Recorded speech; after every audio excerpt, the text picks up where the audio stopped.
ถ้าในกรณีที่น้องได้ถูกพ่อแม่บังคับในการแต่งดองสิ่งที่น้องจะเฮ็ดก็คือน้องจะเว้าเพราะน้องมีความเชื่อมั่นว่าการเงียบคือการยอมรับในสิ่งที่จะเฮ็ดนั้นน้องจะบ่อยากน้องแน่นอนน้องจะบ่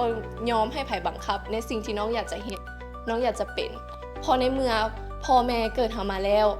ควรให้ชีวิตให้อิสระให้เฮาในการตัดสินใจการใช้ชีวิต ข้อยต้องกล้าเพื่อที่จะเผชิญหน้ากับปัญหานั้นข้อยต้องกล้าที่จะเชื่อมั่นกับตัวเองและข้อยก็ต้องกล้าที่จะกล้าตั้งคำถามและก็หาคำตอบจากผู้ที่ว่า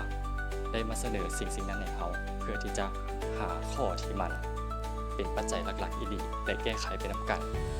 มีจุดยืนในตัวเอง และแบ่งปันหรือเล่าเป้าหมายของตนเองว่าเฮาต้องการหยังกันแท้ มันบ่แม่นสิ่งที่ควรจะเกิดขึ้นกับวัยหนุ่มอายุซ้ำๆนี้